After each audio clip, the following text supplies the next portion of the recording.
All right, it is Monday. It is 1 o'clock. It is time for the Monday message. I'm so excited to be back in the office, back in the studio here, chatting with everybody. Man, it has been a crazy, crazy, crazy, crazy 30 days.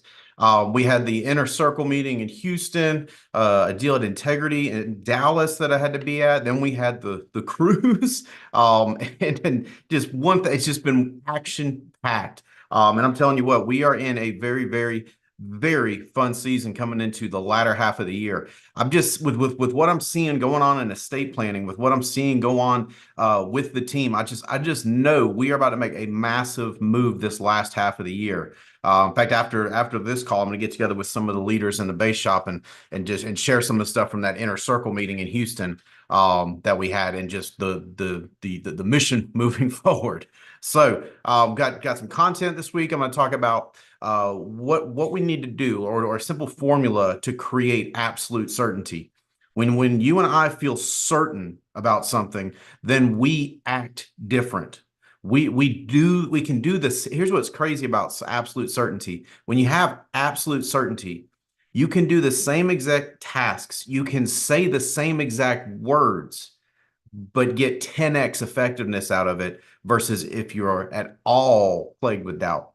So I've got 7 things that'll help all you and I be more certain, have that absolute certainty in our mind as we go about our activities.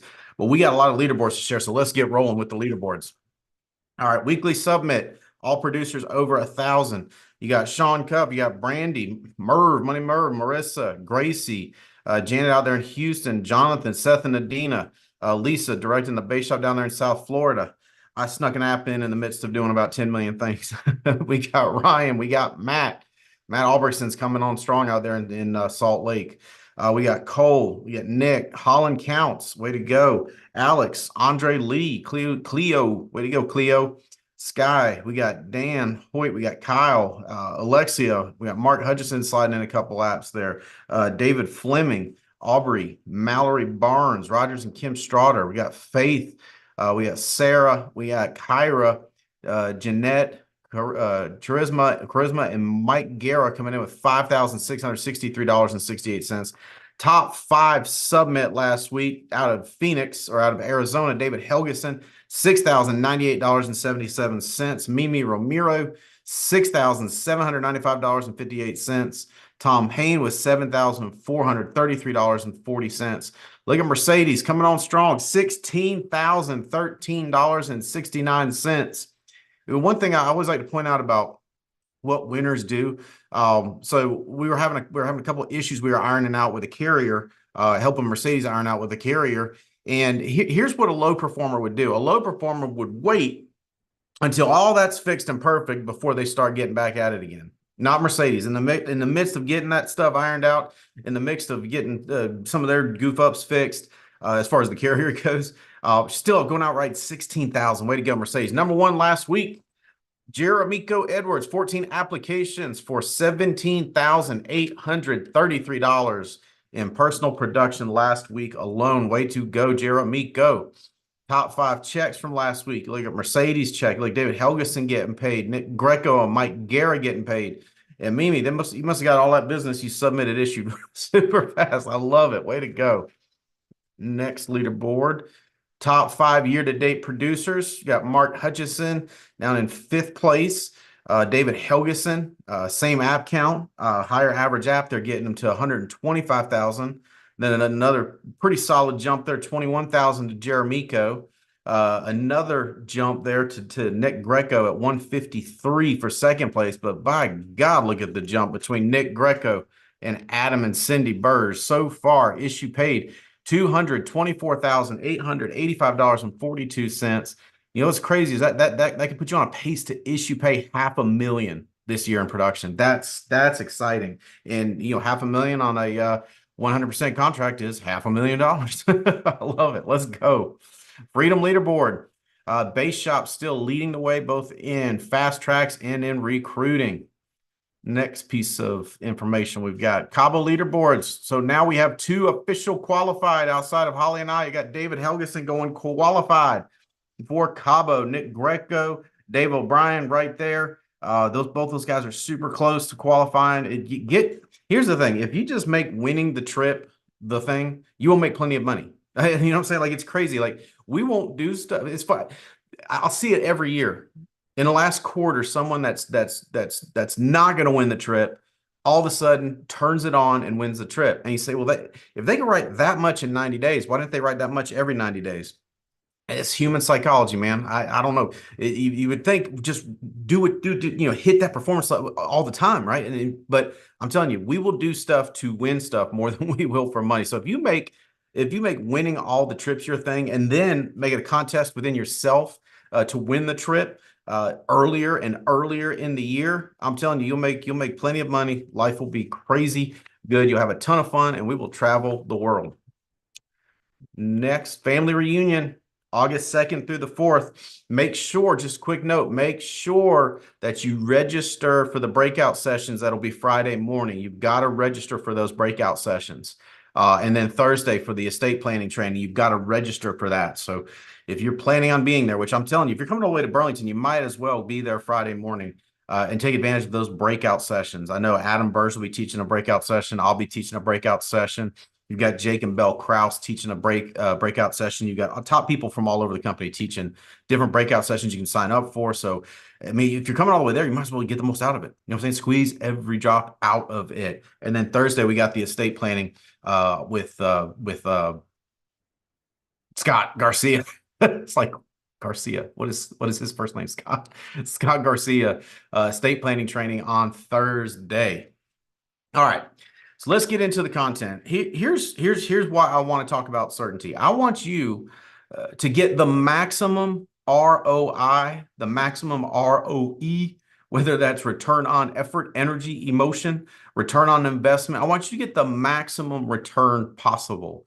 Like if we're looking at what percent return do you get, I want you going 10x.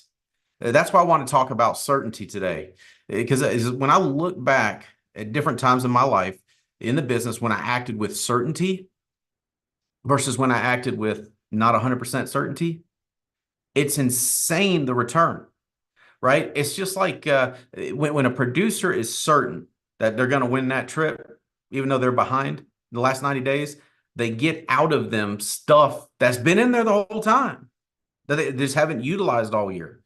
They get it out of them because I've got to win that trip, right? It's crazy what it does for us when we get absolutely certain. It's like when you know that you're going to win, you will do what it takes to win. So that's why I want to talk about absolute certainty. Absolute certainty can be created. What would you say the opposite of absolute certainty is? That would be doubt to any degree. Because here's the thing about doubt. It infects your execution. Doubt infects your execution, whether it's business, whether it's, hey, fitness. Let's talk about fitness. If you doubt that you can get in shape, you won't work out as hard. Ergo, you won't get in shape. Ergo, you become your self-fulfilling prophecy. You can apply it to any area of life. When you're trying to get something done, you can't have doubt. You've got to have absolute certainty. When you have that absolute certainty, every action you take, every word you say will be done with the power to make it work out successfully. That's why absolute certainty is so vital. So if you're ever in a situation in the business where you just feel like, God, it's just not clicking for me, I just come back to this. Come back to this and create that certainty. Come back to this and go, well, okay, let me go through those 7 things one more time, because clearly I'm not acting with certainty. It's like when I coach a new agent, if they're wondering if it will work out, their phone work is terrible. If they're wondering, oh God, I don't know if this is going to work, their phone work is terrible because it's infected with doubt. Versus an agent that is acting with certainty, you hear it in their phone work. Their phone work is incredible. Their phone work is phenomenal. Their tones and intonation changes are right on point. They're building that connection with the client. Like you hear it in the way they ask for social security number, banking info. You hear it. You hear the certainty in their voice. Now, let me tell you why it becomes more successful. Why it's more successful when you operate with that certainty versus the doubt. I talked about this already. Doubt infects your execution. But over here in certainty, there's two things at play as to why certainty is so powerful. The first I have hit on already, which is the power with which you speak and move and operate. Here's the other piece of that. When you're moving with that power, when you're speaking with that power, with that certainty, guess what radiates to the client? Confidence. People want to do business with confident people, especially so with what we do, with the sale that we make. You're the one that's tasked with providing something for their family when they will now be powerless in death to do it. Think about that. Do they want to deal with, or they want to deal with someone that's confident, that's powerful, that doesn't wussy-foot around about getting the job done? That's who they want. So that's the twofold thing in confidence that, or in certainty, that makes it so powerful. It's how you operate and what the client feels. That's why the ROI is 10x, 20x, 100x versus any amount of doubt infecting.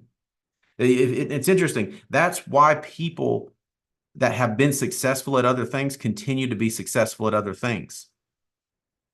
They have that track record where they know I can succeed at this because I've succeeded at X, Y, and Z. It's the same reason that folks that have struggled at X, Y, and Z tend to struggle here. They're bringing the doubt with them from previous failures, from previous situations. Now, point 7 comes right at that. But let's get right into it. Number 1, how to create absolute certainty. This is massive. Put in more work than you need to. Put in more work than you need to. When you put in more work than you need to, you do several things. 1, you take the stress out of it. Meaning, if I run 30 appointments, I am not going to be stressed. If I got 10 appointments, holy cow. Whew, terrifying. The same thing with recruiting. If I got more recruits than I can possibly would need to get to the next level, I'm not that stressed. I'm a better coach, by the way. I'm a more proactive coach. If I only got 2 people I recruited this month, and that's my only 2 people, put in more work than you need to. When you work hard, anxiety goes down. There's a connected relationship between work ethic and anxiety. Here's the crazy thing, though. Stress often can feel like work. So it's doing more work at the activities, at the income producing activities. That's what gives you absolute certainty. It takes chance out of the game. It's always funny when someone's working harder than they need to get the job done. They just don't seem to run into the same obstacles that someone that's just trying to do just enough does. And you say, well, maybe it's just luck. No. When you're trying to do just enough, and that's why I see this get agents in trouble all the time. They want to do just enough that if everything works out and every one of them closes and every one of them gets issues and nobody charges back, then that would be enough money for them to do what they want to do. That never works. And when it's funny when you coach someone in that spot and they're telling you it's just this and that, and it's like, if you had just run 30 appointments, we wouldn't even have to talk about that. We can talk about more powerful things, more important things. Put in more work than you need to. That will give you absolute certainty. Here's the other thing. When you work harder than you need to, you boost your self-confidence. Do you know the number one way to erode self-esteem and self-confidence? And the number one way to erode self-esteem and self-confidence, doing less than you're capable. You see, a self-confident person is certain because they trust in themselves. The reason they trust in themselves is because they built a track record with themselves of doing more than was needed. Once you have that track record, you have high levels of confidence in yourself. On the other hand, if you've had the habit of pulling up 10 or 20% short or 5% short or even 3% short, you won't trust yourself. You say, I can fake it till I make it. It's not the way it works, man. I want to tell you that doubt is going to be in there. That lack of trust in self is going to be in there. So number one, work harder than you think you need to. If you think you need 20 appointments to hit your goals, do 25. If you think you need 10 recruits a month to get to the next level, do 15. It's extending beyond what you think is needed. That is going to create certainty, and just watch the magic. Well, watch how you operate. Well, watch how you say the things you say. Like, you kind of like watch yourself from above and you be, man, I can't believe I was coaching that guy hard. Wow. Okay. I'm just telling you, watch the magic come. All right. So number 2 ties in closely with that. Leave no space for doubt. Absolute wall against negativity. And you look at my oldest copy of Think and Grow Rich, my oldest personal copy of Think and Grow Rich. It's in my office now at the house. In that book, in the chapter about thoughts or things, I have a little note that I wrote at the bottom ledger of the book with 2 skull and crossbones on either sides, and just said, negativity is death. Negativity is death, meaning any negativity you allow into your life, it is exponentially going to hurt your absolute certainty. That's why I stay away from rumor mills. That's why you get around people that get around the rumor mills, and they've always got, oh, did you know? They got all these things they want to talk about. It's like, bro, I have not thought about any of that, because I know what I'm doing and I'm going that way. I'm going to get it. I don't care what XYZ says. I don't care what X or ABC says. I don't care. I don't have time for that. I've got to do what I've got to do. I'm not going to allow room for that negativity, that doubt.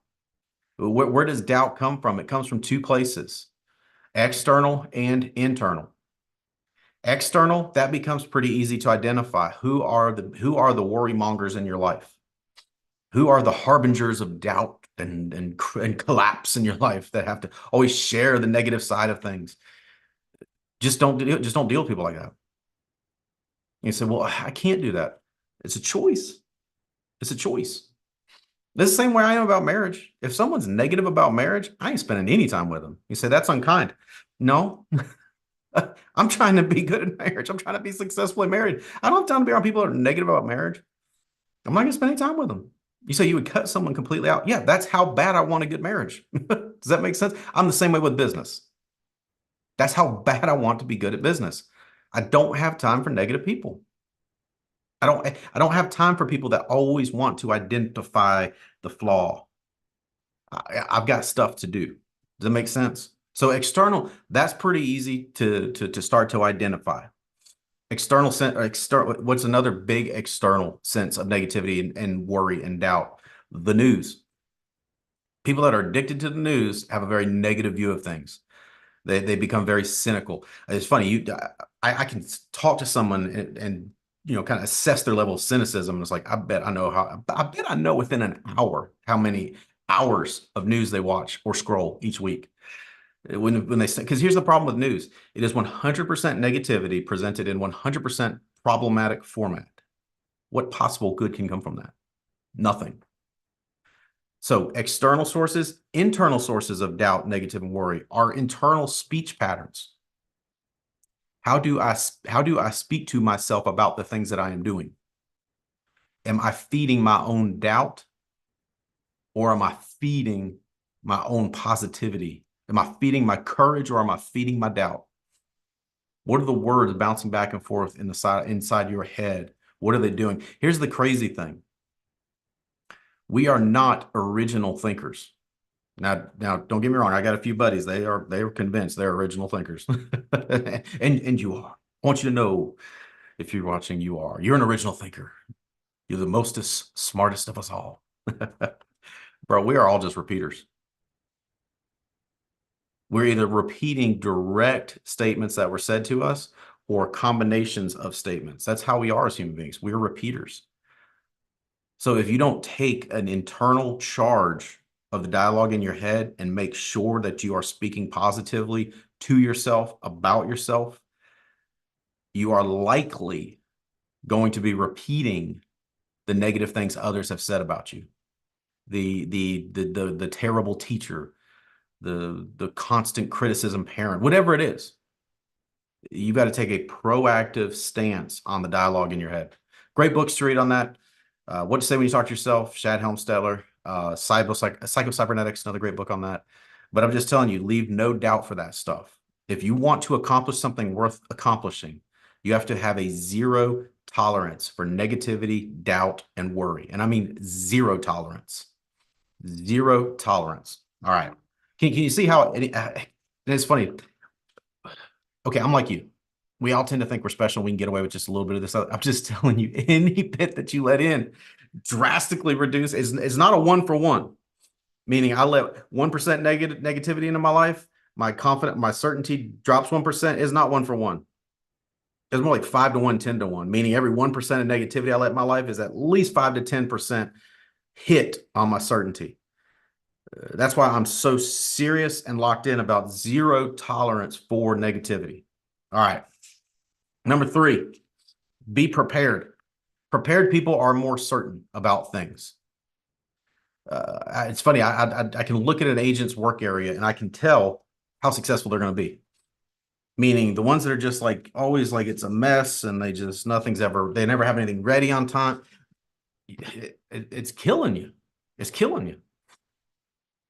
Versus high performers who are ready to go at go time. Meaning dial jam time, they're not getting ready to get ready. They are ready to tear this thing up. Does that make sense? It's taking the time to prepare. The time to prepare tells your body, I am about to be successful. That changes the way we speak. That changes the way we act. That changes everything about how we operate. Taking the time to prepare tells your body, hey, you and we're about to be successful. Whereas not taking the time to prepare tells your body, man, we'll see how this works out. We'll see how this works out. I don't know. We'll see. Hopefully, hey, man, hopefully it'll go good. But, you never know. I'm just telling you, time to prepare. Everything prepared the night before. Just think about this. You are the one worth betting on. That being the case, it's worth the time it takes to prepare. Prepared people perform better. It's like gravity. It's true whether or not we want to believe it. Prepared people perform better. It's like professional golfers. Professional golfers, they don't show up to the course Thursday to start the tournament. They've been there. They've played their practice rounds. They've done all their mantras. They've done all their psychological preparation. They've done their pre-hydration. They've done their rest to the degree that they know they need. Like that's what pros do. That's what high performers do. Versus not professional golfer. Rolls up 2 minutes before the tee time, putting her shoes on, cracking a beer. And he said, that sounds like the way I golf. Yeah, that's a lot of the way I golf too. It's not one of the things I'm super serious about being super good at. The ROI is just not there for me. Does that make sense? Marriage, yes. Business, yes. All right. Number 4, use the power of ritual. Anybody that's heard me teach sales training, I talk about ritual all the time. When you have rituals, you are more calm. The reason rituals help us is it puts us in comfort. It puts us in like a homeostasis where everything's the same, so the body is not stressed. Ironically, the body's call towards homeostasis that the body constantly wants is what makes it hard for us to stretch ourselves. It's the same force we're using when we use ritual to move through events. Our body is not stressed because everything's the same, just like our bodies like it. The other thing to do is it negates unproductive nervous energy. So let's back through that. Number 1, put in more work than you need. Number 2, leave no space for doubt, worry, or negativity. Number 3, be prepared. Number 4, use ritual. Number 5, set an anchor. You need something anchoring that will always get you into that mode. You hear me talk about it on the at Miami at the family reunion. That Dropkick Murphy song that I always play before I speak. It's the same song I listen to anytime I do something important. That's my anchor. Have an anchor, something that tells you now is go time. Let's go. Now is not the time to do anything other than the thing I am about to do. Now is not the time for me to wonder, doubt, worry. Now is the time for me to go. And anchors and rituals work together. Having that anchor, set that anchor. One of the reasons I love cinnamon toothpaste is because in my world, cinnamon tastes like winning. Here's what that goes back to. All those years of selling and probably, I don't know, maybe 128,000 cinnamon mint or cinnamon breath strips that every time I would go into a sale put one. So in my mind, cinnamon tastes like winning. So when I wake up in the morning and I brush my teeth with my cinnamon toothpaste, I'm like, let's go. So in case Holly's ever wondered why I'm so obsessive about my cinnamon toothpaste, it just smells like winning. Smells like winning. Another anchor, right? Have those anchors. It's the same reason I talk about in sales training, have a victory song, right? Something to anchor in that success so that you can always go back to that music to bring you back to that emotional place of winning. I'm just telling you, having anchors are so, and I'm telling you, anytime I smell cinnamon, I'm like, oh, about to win. All right, number 6, when it comes to certainty, and all these work together, make sure you are feeding your mind and heart early and often. Get up 30 minutes earlier, put something positive into your mind and heart before you start the day. That is going to put you in a more certain state. Trust me, there is no code to be cracked here. There is no way around it. There is no, well, maybe I could skip. I'm telling you, over 20 years of doing this, when I skip that part, I don't perform as well. When I do that part, I always perform better. I'm just telling you. And the early is important. And it's funny, I'll catch myself too screwing up on that. Next thing, first thing, I'm looking at emails. I'm like, hey, idiot, you didn't read anything positive yet. What are you doing, you dum-dum? Like, oh, and by the way, that's not great internal talk, Stephen. Read a book. I'm telling you, it's funny too. When I talk to agents, I can tell who's reading and who's not reading. I can tell by the things they say, the way they say them. I can tell by the tone of their voice. I can tell by the energy with which they speak. Like they did not start off reading something positive. Over 20 years of doing this, when agents are struggling, there's only 2 things that are not right in their world: their activity and they're reading something positive. I have never in over 2 decades of coaching agents had an agent that was struggling that was able to show me high levels of activity and tell me that they've read something positive for at least 15 minutes a day the last 28 days. Not in over 2 decades of coaching agents has anybody been able to say yes to both that was struggling. And by the way, most that are struggling have to say no to both because one follows the other. If we're not positive, why should we work hard? All right, let's go. All right, number 7. This is important. Actually, feed mind and heart. Let me give you one more thing on this. Control the narrative. You are the narrative writer in your life. I see so many people, and it just breaks my heart when I see it, that have a aw shucks narrative about their life. Well, that makes sense. That's just about right. It's like that aw shucks narrative they carry, and it's like they don't ever get anything done. Anything we're doing in life, they never get it done because they have this aw shucks narrative that they carry. All shucks. Well, that makes sense. Control the narrative. You're the biggest, baddest to the bone person ever. You are the one that comes into the company and revolutionizes everything. You are the one. Have that narrative about yourself. Control that narrative, I'm telling you. Because if you don't control the narrative will come to control you. If you don't control the narrative will come to control you. And it won't be the narrative you want. All right. Number 7, this is vital. I know everything I've said thus far has been positive, right? Positive stuff. Put in more work than you need to. Leave no room for doubt, negativity, or fear. Be prepared. Use the power of ritual. Set an anchor. Feed your mind and heart. Positive, control narrative. I get it. We also live in reality.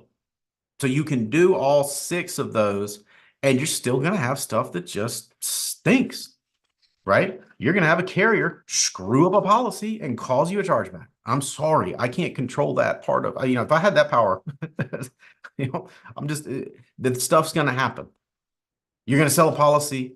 You're going to do all the steps right. You're going to do the solidify part right. And dadgummit, they talk to their idiot kid who's living with them, and he don't want $150 a month going out of the budget because that he's living on mom and dad's money in mom and dad's couch because he's a loser. He talks him out of the policy. Okay, now what? Number 7, when negative happens, flush and forget. Flush and forget. It's very important to set time limits on how long you're going to be pissed off about something, ticked off about something, angry about something, mad about something, disappointed about something, discouraged. Set a time limit. It's funny, we were going through something. It's about 10 years ago. There was some negative thing that had happened, and Robbie Kraft was the bearer of bad news. He said, "All right, Steven, I'm about to tell you something, and what I'm about to tell you sucks. So you and I are going to be good and pissed off for about 60 seconds about it, and then we've got to get back to work." Like that's how high performers operate. Low performers, something bad happens, they'll still be talking about it. Low performers are like, they're talking about bad stuff that happened last week. God, some of them are talking about bad stuff that happened last month. Some of them are talking about bad stuff that happened a year ago or 2 years ago or 10 years ago or when I was a child. Not high performers. High performers, they get mad about it. They get frustrated about it, but there's a time limit. Got to go back to work. Got to get back at it. Got to get back at it. We got to go. I can only afford to be irritated for less than a minute. So I'll get good and mad about something for a minute. But once that minute's up, I'm like, shoot, I'm out of time. Okay, next. And you say, that's not as easy as it sounds. Yeah, I know. If you do it enough, it becomes easy. That's just a habit of mine. I'll get good and just mad about something. I'll be like, oh, dadgummit, I gotta go. I'm serious. Flush and forget, set a time limit. Guys, I know this stuff works. Well, I was looking through some stuff as I'm thinking about what we've got to get done the rest of this year. It goes back to the inner circle meeting, integrity stuff in Dallas, what we have to get done this year. I'm going back through my stuff and I'm like, certainty. I need absolute certainty. The team needs absolute certainty. With absolute certainty, we will make this the craziest back half of the year. Guys, Holly and I love you. We want you to win more than you can possibly understand. Come to family reunion. I'm already coming, Steven. Bring your spouse, bring your partner, bring 3 people on your team. Bring someone you want on your team. I'm telling you, winners are found at big events. And you say, wait, so you only find winners at big events? Yep, 100%. You bring the people to the big events, they will find the winner inside of them, guys. I'm just telling you, it's over 2 decades of doing this. All right, I'm getting together with my base shop leaders here in about a minute. So all y'all that know that, y'all let's roll in about a minute. All right, Holly and I love y'all. Let's get out. Let's get after it.